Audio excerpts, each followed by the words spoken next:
Oh, Sonic Zoom picks it up! Oh, my God. Oh, that couldn't have been more perfect. If I could ask for a slow-mo, that Sonic Zoom just on the edge of his range would definitely go in there as the jungle intensifies. Two chunks of damage on the way, and this one talk about with that Crystal Power Blackfurter. Not only is he hard to get off your hero when he jumps in, he also has that fantastic poke damage. You know, he's got that. What I am a little bit surprised though is that Quixotic's got shield instead of, let's say, armor. So I don't know if he's expecting to find it harder to go up against Tamiya, but I would have imagined that if he was going to get any kind of early defense, sketchy, as you see this in game. Oh my lord! That happened so fast you couldn't actually handle.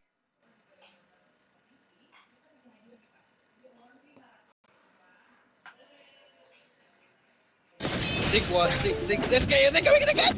Oh, on point have been on point. I had to say it like that, I'm sorry. But the on points have been so accurate, doing so much damage. I mean, funny, he can go in there, so he can he's trying to protect the turret. He may fall here, he doesn't use his ult, but here comes the Falcon. Look at that, and SNK will get away. Tomiya in a little bit out there, but won't really take any damage, and does actually manage to save the turret. And that was a really good play from Tomiya to, you know, use his ult, kind of risk it a little bit and put them all on the defensive. But Infamous have come in strong with what people would probably assume to be the weaker early game comp, have strived in this early. Yeah, they have. What I do love is that Quixotic has made his rotations absolutely count. He hasn't just come up, done a little bit of poke, and walked away. He's gone up. He's done the damage. They've worked.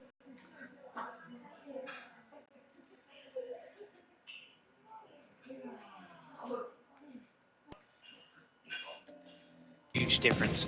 And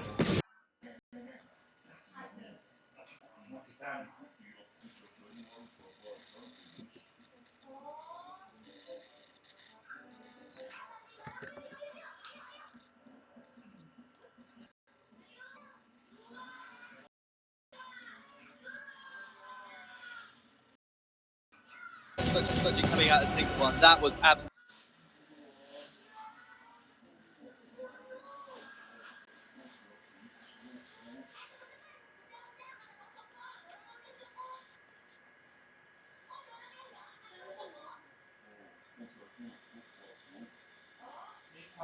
This fight here, though. Oh, sorry, look at the.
Benda.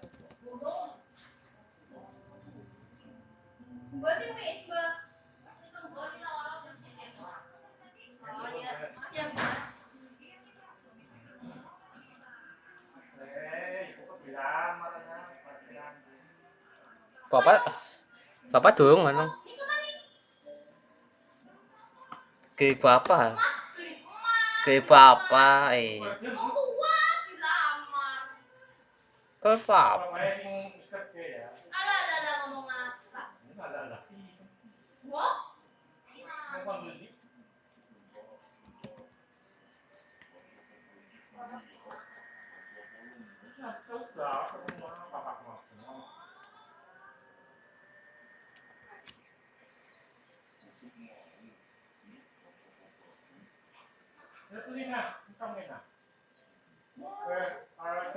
Dialog.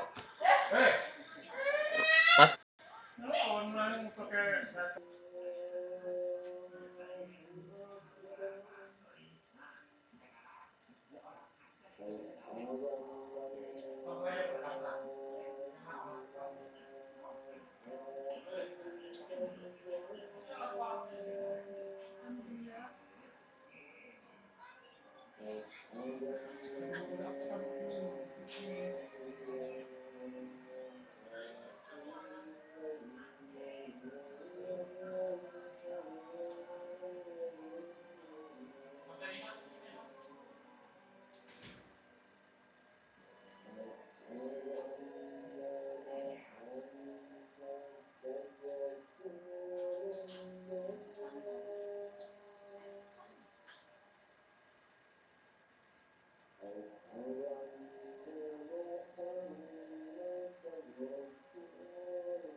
Udah cacing ayam.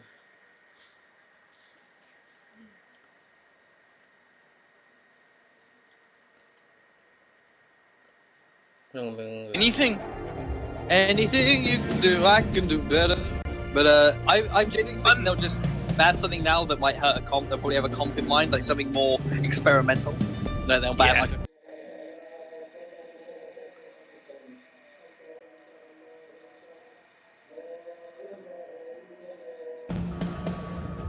I don't think this is normal. I think they actually have a bit of an issue here. Oh no, we actually have seen a ban on the side of on the side of Infamous of Ozo. Standard ban we've seen, but first ban not it's worth the first interesting. ban. No, definitely not. Especially as Crew's so good into him, he's not worth the first ban. Maybe it messes up their comp entirely, but he's a lot, so they can't do it. What I would imagine is that it's a bit of a throwaway ban. Maybe they're just looking to kind of throw PH Alliance off and go, look, we'll ban Ozo first. You know, you're not expecting it, but we have something in mind for whatever. I think it's just come down to now that Ozo has got has old Scarf syndrome. When Scarf got nerfed into oblivion, people still banned it because they didn't know what else to ban. Ozo's been banned so much now that not many people have had enough practice into it, because I know a Lance and a Crew is going to destroy his day. And it's not hard to secure both of those heroes. A Lance on his own destroys an Ozo's day, so it's not hard to counter an Ozo. In my opinion, if I'm going to be brutally honest, Ozo is not a scary hero to me. A Kestrel can mess up his day, Idris can really mess up his day because of how mobile he is. You know, Fortress with his mortal wounds. Ozo has counters, but people in SEA don't seem to play them as much because Ozo doesn't get played, so they can't experiment with counters. Therefore, they just ban it. I definitely agree. Like, I think what it also slightly comes down to is the fact that a lot of people who play Ozo, in terms of as a main or as a secondary main, they play Ozo really well. So people like maybe me, you, or I don't know, other players, they see an OP Ozo being played and they go, oh no, that's scary. So I think that also then it travels down and it kind of goes, oh, actually no, Ozo is very scary. But it's like they don't kind of realize that, like you said, Ozo is quite counterable. Any kind of mobile hero, he can somewhat counter an Ozo. You know, as you said, you have Lance that can get him wall. You have other heroes, even Fox, that can just Sonic Zoom away. Of course, if you're on point with an Ozo, as I said, you can be dangerous. But teams just need to kind of slightly get over that and realize, no, look, we shouldn't be scared of him. You know? And also, would you agree that the more heroes banned, the less likely that if he's not banned, he's actually not going to be picked by the other team? Because if a team that practice, whether it's scrimming or if they practice playing ranked together and an Ozo is banned, they actually can't practice an Ozo. So if they're not practicing an Ozo, they're not actually getting better at that hero. So Don't be Which is afraid. exactly another reason why I think he keeps getting banned, because people don't play him. So it's like, we don't want him. They might play him, they might know how to play him. We haven't got enough practice on him, we're just going to ban him. Like, one of the other things is why Fortress hasn't been picked as well. One of the most overpowered heroes is the highest win rate in most regions, apart from EA, which is pedal somehow, is Fortress, and SEA refuses to play him, and bonus time has been eaten up. Maybe it looked like it may have been a disconnecting issue by the looks of things. So we can only apologise about that and try and get it sorted as soon as possible. Whew! Oh, this is quite the job. I wasn't expecting most of that, but it happened. It happened. Yeah, look, and like just technical life. You yeah, know? so just stop banning Ozo because he's too easily countered. Pick Fortress because he's OP and you'll win the game.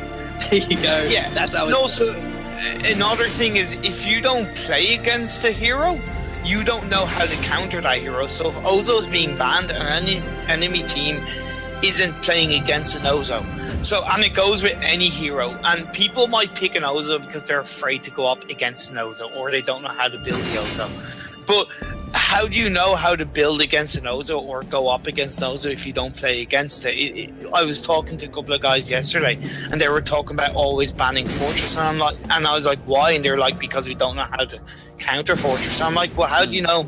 How do you know? Like, how will you know not to counter Fortress if you don't actually try to play against them? You know, exactly. So play against the Fortress, and you will find out. Give it time.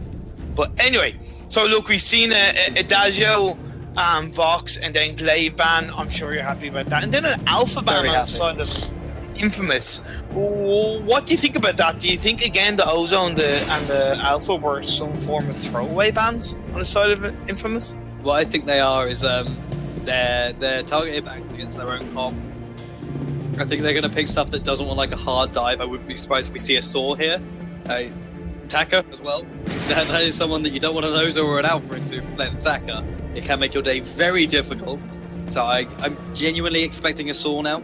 I am actually expecting a weapon power Saw in lane with the Attacker, or maybe even a Kestrel. Kestrel, well, I don't think Kestrel would be as dangerous in lane as, let's say, a Saw. So with that push comp, you have Adagio in lane with the Saw, and they'll be able to burst down turrets within like 3.5, 4 minutes. And once they do it right, and on the side of PH Alliance, they've gone for the Arden, which I think is definitely a solid pick compared to Lance. And I wouldn't say that they're trying to copy off Infamous, but they've got the same two heroes that had last game. So it's a matter of, look, we're gonna try and see if this works. As we see a Sky, weapon power Sky in lane, that's not very common, Sketchy Brit. It's just because it's not very good as a Vox.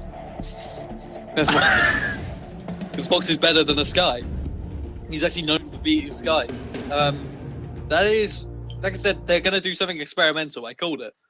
And they're doing that right now, and Samuel is just kind of key to shutting that entire thing down. Samuel is so dangerous right now. They're going to put that weapon... I would almost like to see the Tacker in lane, because I really like my CP Tacker lane. CP Tacker lane or weapon power Tacker lane? No, CP Tacker lane. It's really good. You're just not beaten. I don't know why. Yeah, I go Aftershock, Stormguard banner. Sometimes I go Shadow Glass, depending on how well I'm destroying them. Yeah, I get you. Interesting. Yeah, that is yeah, it's and also apparently Tommy is only good with Ozo and Alpha.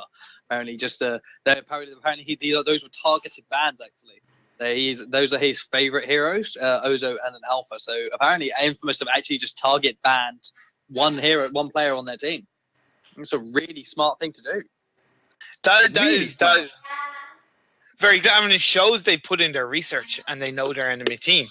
And yeah, okay, we saw the Alpha not being as effective on Tommy at the last match, but maybe, I don't know, maybe it's some form of first game nerves. Maybe he's a little bit apprehensive because the Vox was doing so well and the Black Feather.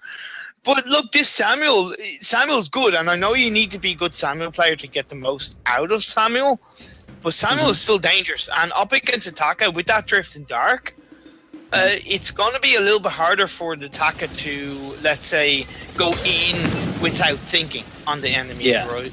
You know, Perfect Blade is going to have to be a little bit more careful. Yeah, when he well, goes we in on are. Tamiya.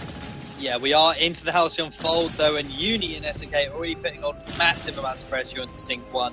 He's just been pushed away. We do actually, that's a roster change. Wayham is no longer in the lane position. Sync 1 is instead. It looks like they've swapped their position on this.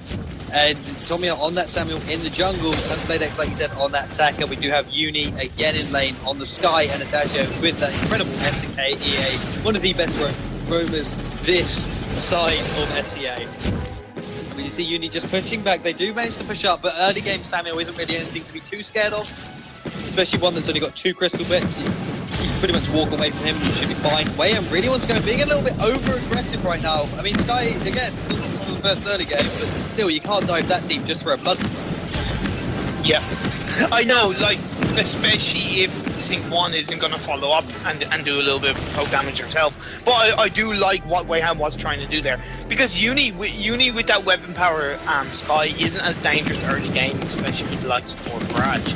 You know, so you can kind of go in on the Sky early game, and you can know that you're going to do a little bit of poke damage, and if this Sky does do her Fort Barrage, it's not really going to do much damage to you compared to Crystal Power Sky. So I do think that's what Wayham was trying to go for there, as far as just to kind of show Infamous, look, we're not afraid to be a little bit aggressive. We'll go on you if you want, but as I pointed out, Sync 1 didn't really follow up, so I think it was a bit of a not a fail, but it didn't work out the way they wanted to.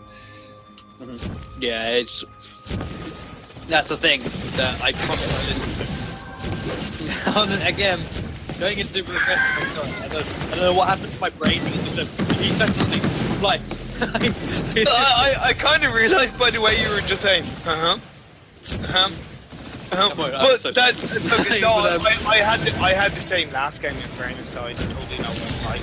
It happens. You have a brain part. You just have. You do. Perfect Blade on the attacker, he's just farming beautifully. As you see Tamiya coming up, he's got 18 CS, Tamiya has, and he's trying to do this little bit of damage and poke damage on the SNK. It's as I said, Tamiya, he's gonna be dangerous on the Samuel. This guy's gonna have to be careful. We see Perfect Blade going up sketchy bit. What is gonna be happening here? He's kind of forwarded in escaping. Uni is almost dead from this match, but Tamiya is playing this Samuel like an absolute legend. They claim that it was claimed that his favorite heroes were Alpha and Ozo, but he's playing Samuel like he's been practicing quite a lot. So he's almost actually picked up the kill on the Adagio. He's gonna get away though by the looks of things. Wayham kind of looks like he wants to die for it, but SNK will escape, and here comes Taka onto this Ardent. I'm pretty sure he won't be able to pick up this kill. I'm not sure. He does it to get the kill onto Wayham, and now Perfect Blade X has to kind of get away as best he can. He's actually going to do some damage onto Tamiya because here comes the Sky. He's going to try and dodge. Really nice Kaku coming out from Taka. Nice bait distraction for Uni to come and pick up the kill, and he's going to go on to Sync 1 now. Will he be able to get this kill because the jungle has just intensified? He has a chance to get this kill. Sync 1 going to try and do what he can, but it's already too late. The damage is too high, and Uni picks up the kill on Sync 1. That was a really good counter coming back from admittedly a defeat in play. Yeah, this is kind of like what makes Infamous not better than everyone, but what makes them stand out is that they take something like an engagement by PH Alliance where they were kind of winning that battle, they were putting the pressure on early game. PH Alliance they stuck around for too long, they overstayed their welcome, but Infamous took advantage of that. You know, you saw Perfect Blade getting a kill, you saw Uni going in and that taking damage. I know. Blade X just dived in and Tommy that's exactly what just happened. Now look at this, he's trying to pick up the kill on the Fox. Guy tried to get it and he killed him through the Vanguard. Had enough damage to kill him through the barrier and the remaining health on Fox. That is scary. That's scary. But one thing is that I'm noticing on Tamiya, and I'm a fan of defense. I'm 100% a fan of defense. And as a support, I hate people that don't get any form of defense until like late game, and you're like wondering why they're getting burst down. But I do know with Samuel, you tend not to get defense until kind of late game. You tend to get those 1 to 2 full crystal power items, and then you look to get into defense. You get whether it's a Frostburn, you get whether it's an Evil Harvest, or whether it's just a pure out glass cannon shatter glass. You get those items first, and then you look to get defense. So I think that's going to impact him on his team. You do. Yeah, it shouldn't do too much. The only problem is that Taka, he's got a little bit of shielding, but might be okay. Because with Sammy, he's one of those heroes that can survive quite a while with defense just because of his, without defense because of his kit. Here comes Taka though, he's going to dive onto the box though. They all go with the one who does survive the field. That's the perfect lane. That's kind of a bad situation here with Tomia. Trying to do what he can from the backline. The bounce comes out very prematurely. But up by another man is Taka goes down to Samuel. First lane is trying to get the Oblivion comes across and it does miss. Uni trying to do what he can on this weapon power Sky, but I don't think he'll be able to do enough because Tomia, they need to take out Tomia because he seems to be the driving factor in these team fights. Keep him alive, they win the team fight. He dies, they lose. So, good old Tomia holding his team up. That was really well done. Obviously, he did all. Oh, amazing. Of course, Tomia like a champion. I also love this little bit of vision. That's good. Uni went in. He thought he had it, and Uni died. That was a great little push on the side of PH Alliance there with Wayham and Sync 1. But as I was saying before that, you see these, what I do love to see from Wayham is he's respecting the attacker. He's getting that vision out there. Tommy is close to dying though. Oh, wow. He survived one hit away off the attacker. He survived one hit away from the Adagio. He is so lucky that he survived.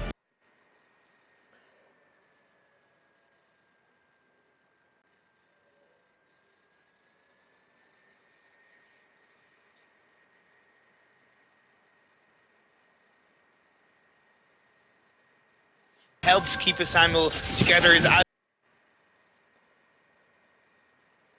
what I think it's 6. You talking about Samuel or Taka? No, Samuel. Samuel's basically. Oh, I think it's every 6. Oh, yeah. Yeah, but there's that goal drop, and he uses Kaku to get out of it. He's going to put him in a very bad situation. The Vanguard comes out, but it's not enough. Tomia trying to get away best he can. Here goes Fulbright. Will he be able to outstep Uni and find out who it is? But the scout, there's the Crystal essentially comes in to try and save his life as Crystal comes across to kill him. Will they be able to get Wayham in time as Sky falls to the Crystal Sentry OP? Wayham goes down, they get the ace, and that will probably be some Crystal Sentry damage. They're not going to go for it, they're going to go for the turret, and there you go, viewers. There was some rat casting that I thought we've been asking for. Boom shakalaka, turret's going down. That was awesome. Yeah, there you go, an extra turret. That's 300 gold per member on the side of Infamous. Really well played by those guys. Yeah, is playing Sky really nicely. He's got the Sorrow Blade, got the Breaker Point, so he's getting stacks up on the Arden, getting stacks up on any hero he can, and when he does go in on that engage, once the damage is noticeable. Okay, the Sky is finding it hard to get to the likes of Tommy because Tommy is slippery and the kit is really well on Samuel.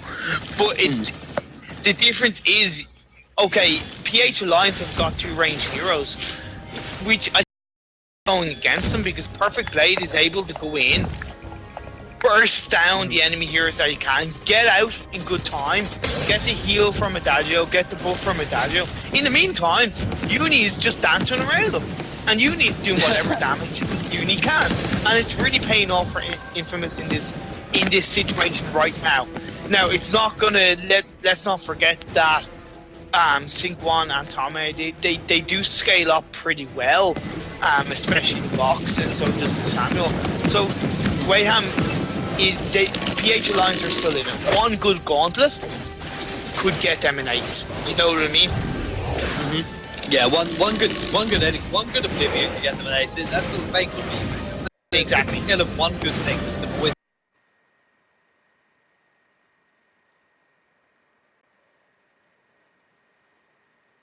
The basic tackle, but that's going to come with now.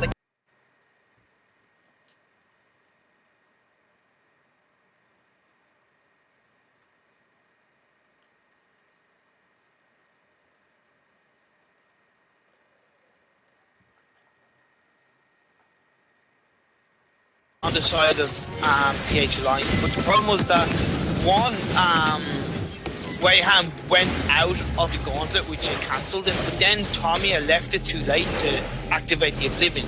If he had have activated the Oblivion and Wayham had stayed inside the gauntlet, that would have been a lot more effective. Also, Sync 1 was very much out of place and too much fun. Did you just see that damage coming out of the X-Retsu? Oh my lord, they just turned that fight around in seconds. Great dodging coming out from Yuki. Perfect Blade X with like 300 damage, half health of X-Retsu on the box. That was insane, and this could be game. It's insane in the membrane, and they are looking to finish this game out in under 12 minutes. You were saying 15 minutes were fast. I've seen a 5-minute game in SEA. This is another fast one at 11 minutes, just under 12 minutes to go for the kills because they can. And he does actually pick up the kill on the Samuel. Skyfix is the main crystal. That is the game, and that is why Infamous are... That's why Infamous are infamous, I suppose, because they do not let up. That was absolutely incredible. It was... like, Infamous just played so well. They just did. I do mention, and people have in chat, they've kind of turned around and maybe dismiss it, but I just don't understand why you don't look to get a Slumbering Husk when you're up against a CP Taka. Because, especially when you have a ranged hero, Especially when Uni as a ranged hero against you. So, yeah, okay, Uni is able to dance around, but he wasn't necessarily getting the initial hit.